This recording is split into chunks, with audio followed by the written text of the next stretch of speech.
Welcome from the Washington delegation. I'm Randall Yearout. I wanted to introduce you to somebody who is going to provide you with a little bit of entertainment. We wanted to make sure you had something that was truly of a Northwest flavor.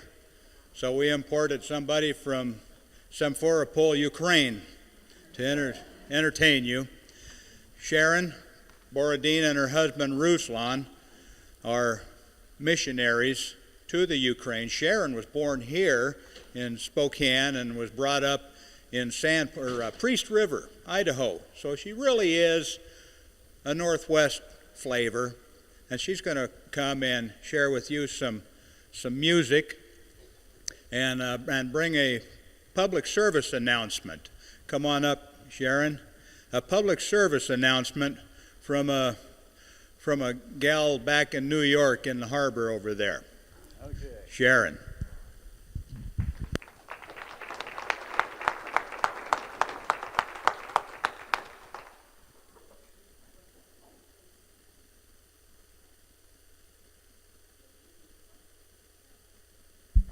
Good evening. It's wonderful to be here with you today. Actually, this is a first for me. I have never sung before a political party, which is what you are. So, yeah, first for everything. As Randall shared, our family is that we're in Christian missions. We work with an organization called Youth with a Mission, and we've had opportunity now for more than 15 years to minister to Slavic families, mainly in Eastern Europe. And when I was thinking, I was told I could share just a few words tonight together with some of the music that I'm going to sing to you. But I was just thinking of what it's like for me to be an American who lives outside of America, who grew up here in northern Idaho. And I guess three things came to mind, and one I want to share before this song. And I think the first thing is just how blessed we are. Isn't that true? And life is difficult right now, maybe for some people. The economy is hard and a lot of unemployment. I mean, there are challenges to our nation. But I think even on our worst day, we are such a blessed nation, and we need to remember that. We need to remember that. We serve in a country where the annual income is about $100 per month. For each individual, and yet the cost of living is that of rural America. So it's challenging to live in many different parts of the world, and yet, even in some of our most difficult days of America, our legacy has been to be a blessing to many nations. Well, I said there was three things that I wanted to share, and I was thinking just the legacy that America has in the world.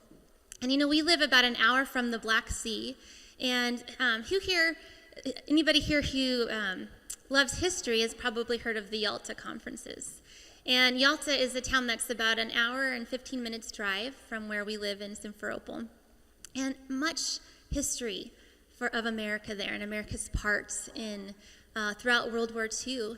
I think two of the things that I really identify in myself as an American, one is this need in me, this desire in me to make a difference for good. Isn't that something about who we are as Americans? We don't want to leave things like they are. We want to make them better. We see injustice or we see some kind of wrong, and there's something in us that rises up and says that it shouldn't be that way. And I think that is a characteristic of who we are as Americans. And the second is this feeling of not allowing things that are wrong to stay wrong.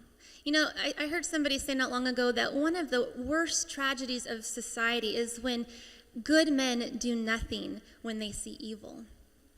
And I hope that, what it is that you stand for as in your views and your political views, let it be, one of the keynotes be this calling of Americans, that when we look out into the world and we see some of the atrocities and we see some of those injustices, that we say, no, we're going to stand up, because it shouldn't be that way. This is not the world. This is not the world that we want to leave it this way. We want to make it a better place. Isn't that true? It's our honor to be able to do that in the part of the world that we have been called to. But we're also very, I especially, I'm very aware of the gift that I have been given in being able to grow up here in America. And I'm very thankful that I've had the opportunity to have a perspective of America, both from the inside as well as from the outside. And I'd like to sing God Bless America.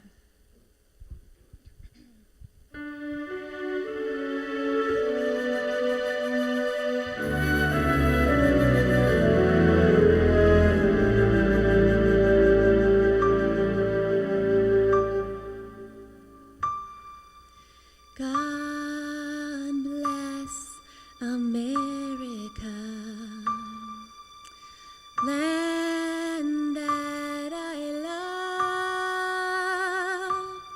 Stand beside her and guide her through the night with a light from above. From the mountains to the prairies, to the oceans white with foam. God bless America, my home sweet.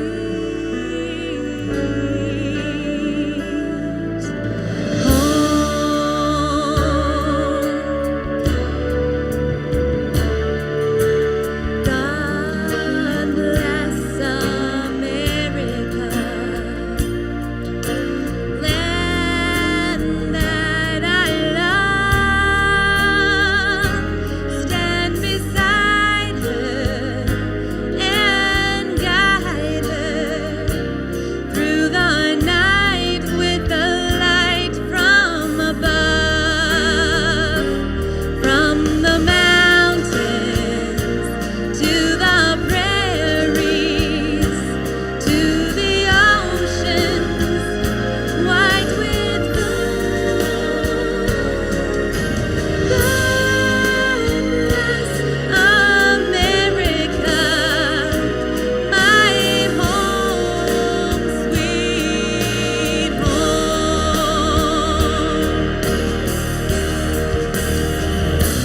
From the mountains to the prairies, to the oceans white with foam.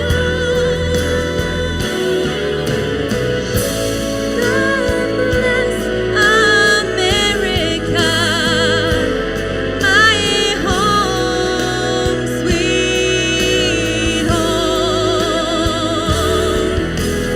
God bless America. God bless America.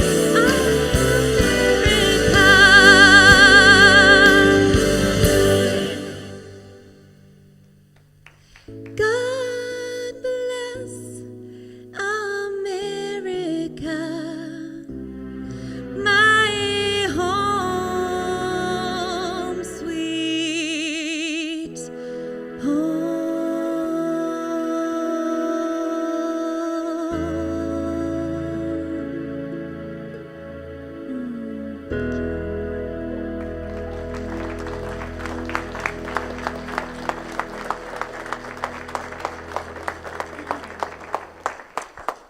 Well, as you heard earlier, I was informed that I do have a public announcement to let you all in on. And it's on behalf of a great lady who is a very integral part of the history of our nation. I'm sure you all know her, and I hope that you understand her message.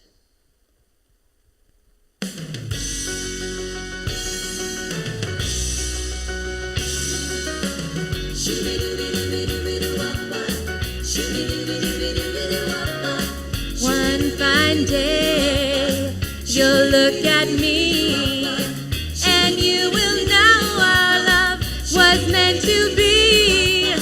One fine day, your girl.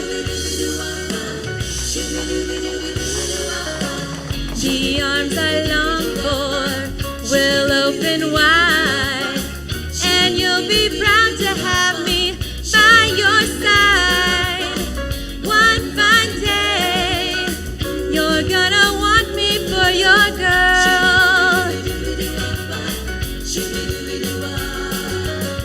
Though I know you're the kind of boy who only wants to run around, I'll keep waiting, and someday, darling, you'll come to me when you want to settle down. One fine day, we'll meet once more, and then you'll want the love you threw away before. Oh, one fine day, you're gonna want me for your girl. One fine day, you'll look at me, and you will know our love was meant to be. Oh, one fine day, you're gonna want me for your girl. You're gonna want me for your girl. You're gonna want me for your girl. One fine day.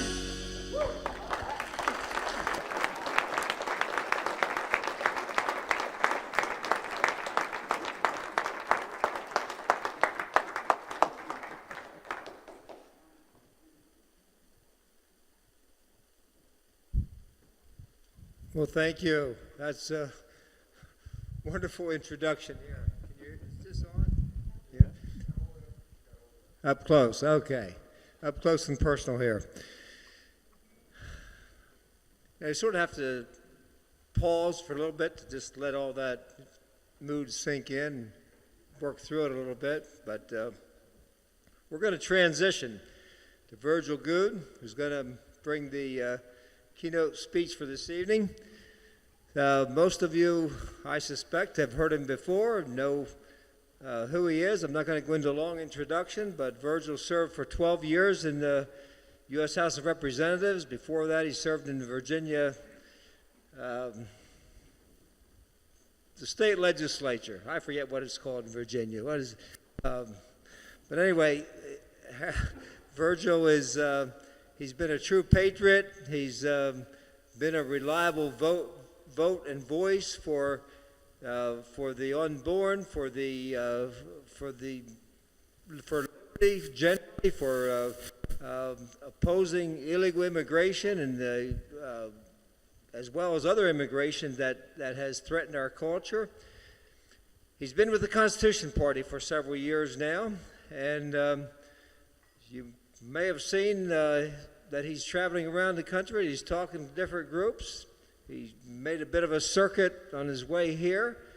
So, well, let me go back one other thing. Back in Harrisburg at our last National Committee meeting, we passed a resolution that expressed the sentiment of those who were assembled there that we think Virgil ought to get out and declare himself as a candidate for president on the Constitution Party ticket. So I'm going to let him speak for himself, but anyway, why don't we give a good welcome to Virgil Goode as he comes forward.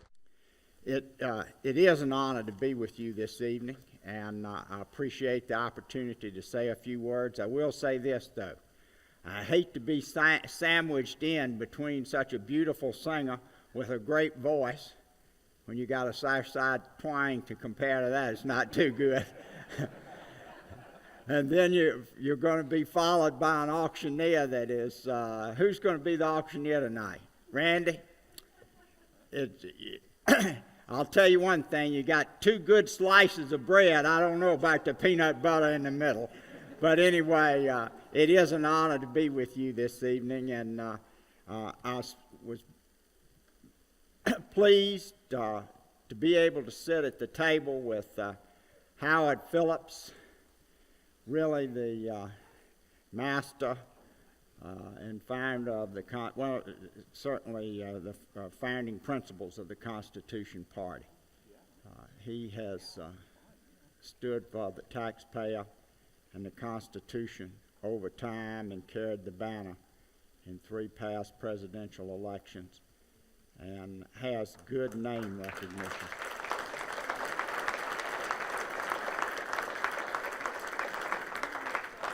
I also want to say thanks to Jim Clymer for his work as chair of the Constitution Party. He has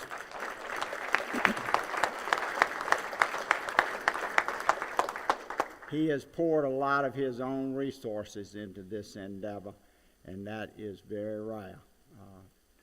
As you know, I've been a Democrat, a Republican, and an independent, and he is the most generous of all the chairs at any level that I've seen when it comes to putting in what you have for causes in which you believe. So thank you very much, Jim. I'm also glad to be here with Gary Odom. I'll have to tell you this, Gary.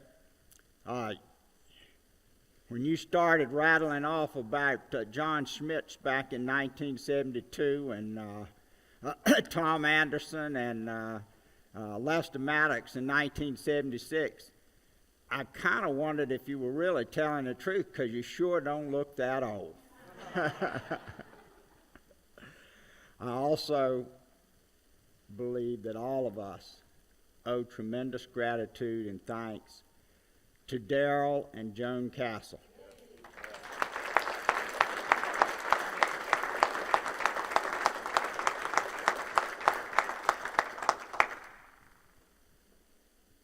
Your meetings are efficient and very well organized, and that doesn't happen unless you have devotion and dedication like Darrell and Joan have. So thank you, and thank you for carrying the banner in the last national election. I have gotten to see some of the West and been in a few states in the last few days that I'd never been in before.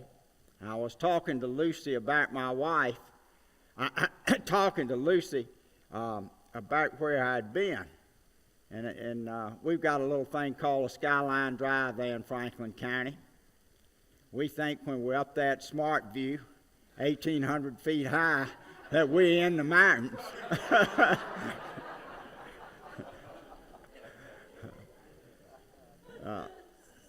Yeah, and I told her about a few that we had been over, and that our mountains just didn't measure up with those at the west, and especially how far you can see.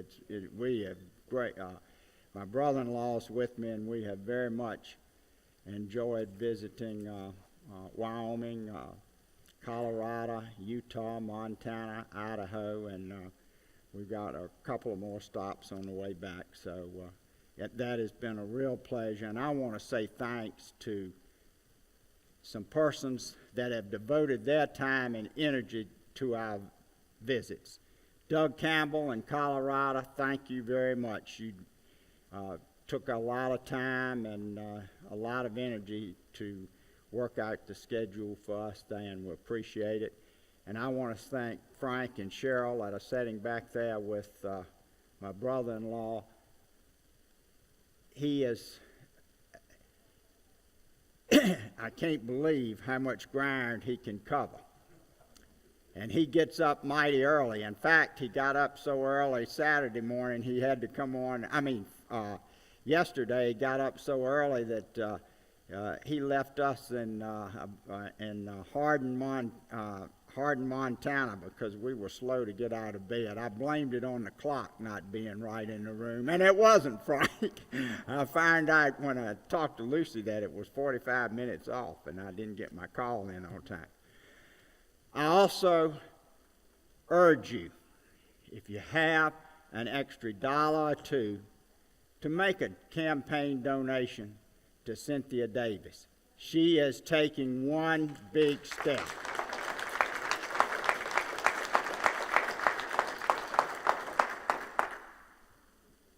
And I know, Cynthia, as you said in your remarks, they're going to call you deserter, turncoat, and words like that.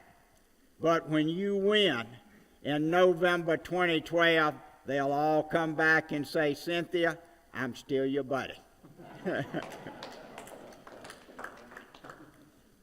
Also at the table tonight were Mary Sterrett and Pat Miller.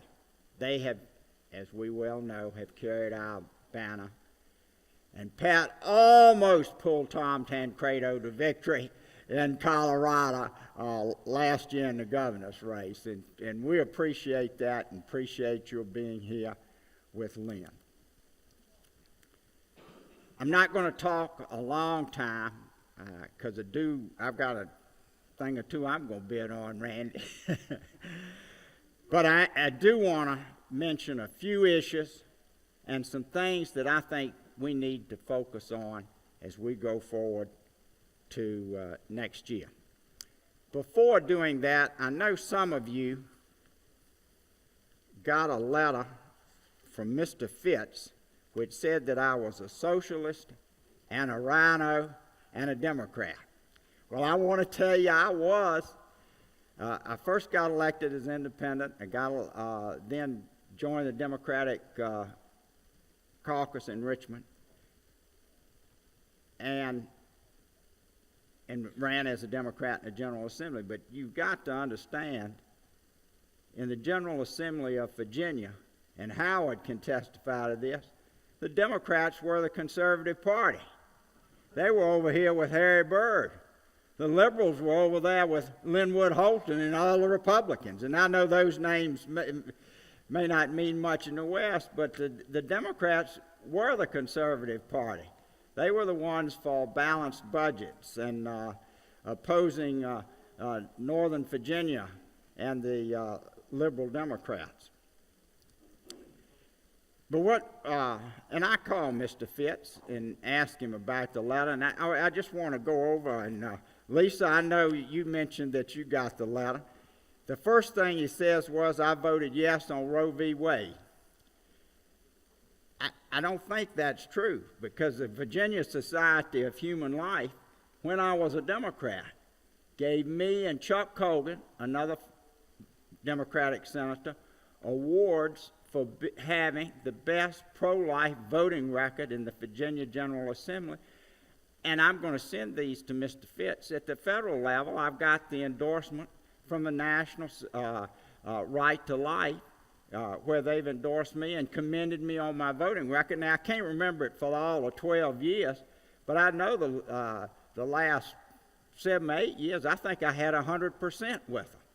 I don't think I ever deviated from anything. So I really question that. Now, he says he took that right from the John Birch Society Freedom Index. And I'll have to tell you this, and I told him this, the John Birch Society, persons in the Charlottesville area supported me. I went by there, and I know this is a name that doesn't mean anything to you, Mr. Edwards. He was an attorney there in Charlottesville, real active in the John Birch Society. He was very pleased with my voting record and contributed to it. But I have to tell you a little bit about the conversation with Mr. Fitz. I said, you know, now my record wasn't 100%, but it was better than anyone else in the Virginia delegation, and you're from Missouri, and over there and look at that, and I had a higher percentage than those from Missouri. He said, yeah, but all of you blank. I won't say the word that he said.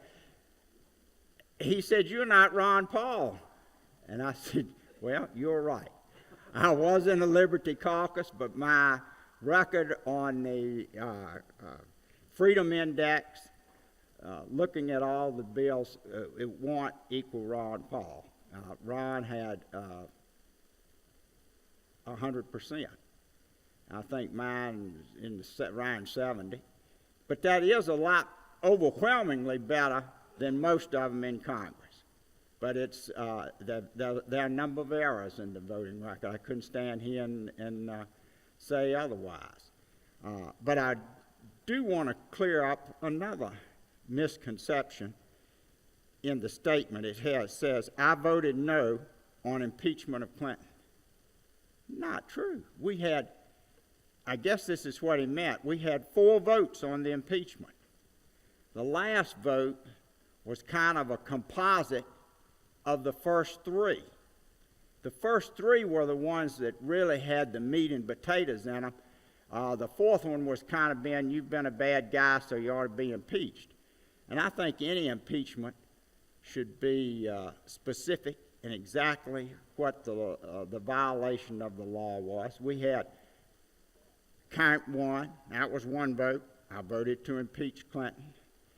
Count 2 was another vote, voted to impeach Clinton on that. Count 3, I voted for that. Did not vote for the 4th, and the 4th didn't even get many votes, even from Republicans. And I was a Democrat when we had the impeachment vote. The best impeachment count was count 2. Now, count 1 and 3 passed, so that went to the Senate, and that's what they voted on in the Senate. Did not get the 2/3 necessary, as you recall, to remove it. But I think if count 2 would have gone forward, it was so crystal clear in my mind that it should have carried the day. In a thumbnail sketch, he was charged with perjury, lying under oath in a judicial setting. And here's what the question was. And this wasn't a setup by Ken Starr or anyone. Bill Bennett, Bill Clinton's own lawyer, asked him the following statement. President Clinton, Monica Lewinsky, in her sworn deposition, has stated that she did not have a sexual relation with you. Is that true or false? Bill Clinton says that's absolutely true, meaning I did not have a sexual relation with Monica Lewinsky.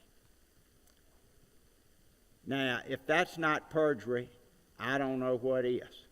And then the Clinton spin machine got attorneys to say, well, in the federal system we rarely prosecute perjury because we don't have enough resources to do all those types of cases. Well, I tell you what, how about asking Roger Clements and Barry Bonds what they think about that? And I'm just picking out 2 out of there.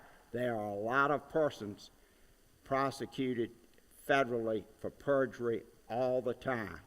In my view, Bill Clinton clearly committed perjury, should have been impeached on that, but some Republicans did not vote for that count. It was a little group of about 25. The point, and I voted for it, and I think if it had just focused narrowly on an understandable issue, perjury, not whether he had had an affair and you're trying him on the basis of having an affair. He was able to, he jumped on one of the impeachment managers about his past, jumped on Henry Hyde. And it got off into all about what people did rather than focusing on the laser point. But for them to write on that sheet that they mailed out to you saying that I was a socialist, based in part on my no vote on impeachment, they're not looking at the record. And said I voted for foreign aid one time. I'll have to say of all the members of the U.S. House, I bet my record, possible exception of Ron Paul, was best against foreign aid. Repeatedly voted against it.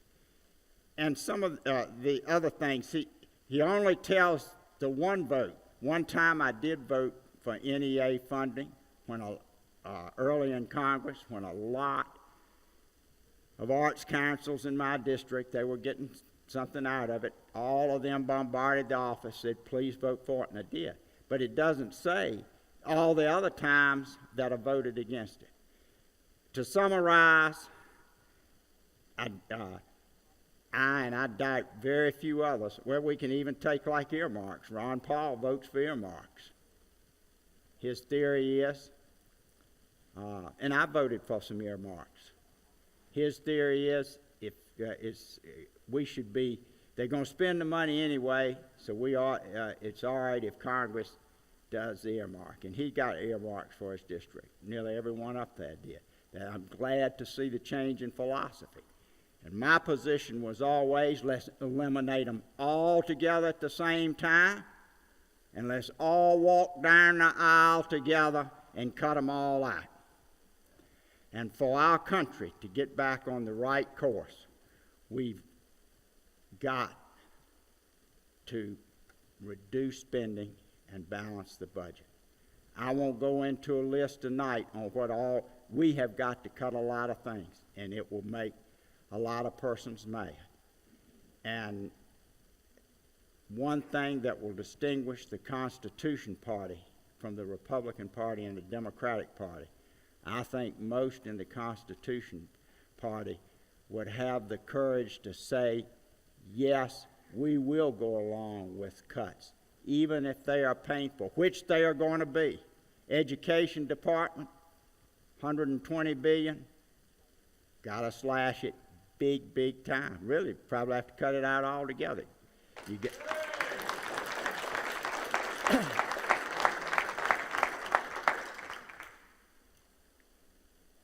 Department of Energy, got to slash that. HUD, you've got to slash that. You got to go through agency after agency and slash. You've got about $2 trillion in discretionary fund, and you're going to have to cut nearly half of that, and that's big time. It'll have a negative impact on defense. Defense is a big part of discretionary spending. The amount of, say what?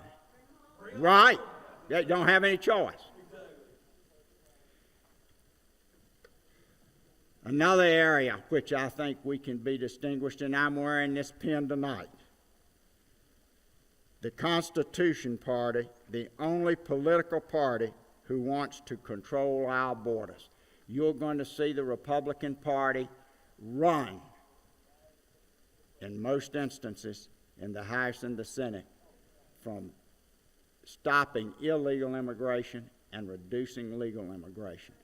And I can tell you, if you don't reduce legal immigration, you're not going to solve the jobs problem in this country. I won't go into it chapter and verse, but green cards, 1.2 million issued last year. 1.2 million, 800 to 900,000 of those are green card holders that will be in the workplace. You'll have some visas, family and children visas that would be part of the 1.2, but not of the 800 to 900,000. Those are jobs that should be there for American citizens. Obama's saying how great it is that they hired 120,000. A lot of those were Verizon workers. If you really want to reduce employment, stop those coming in from other countries, taking jobs that Americans will do. And I can tell you in Halifax County, Virginia, there are roofers down there right now that don't have jobs because the illegal aliens are getting paid cash, putting on the roofs, and those jobs should be for United States citizens and not non-citizens.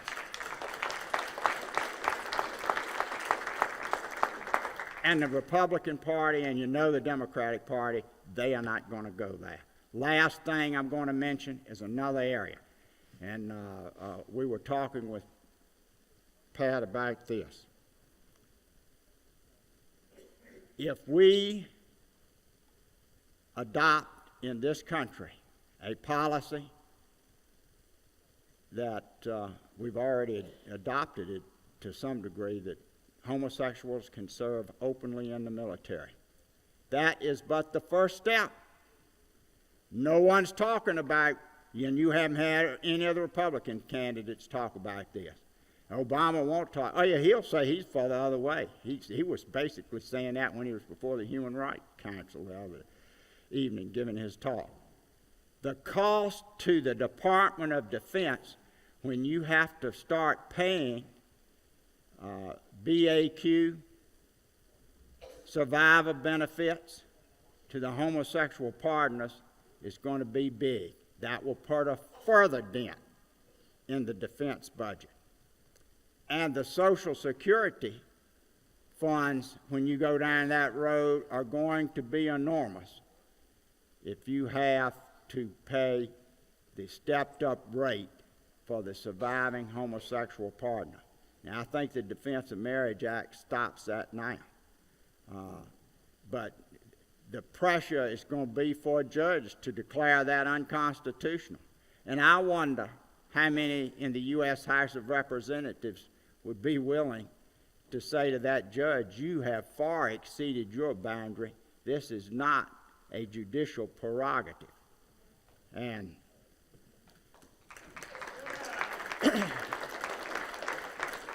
and Janine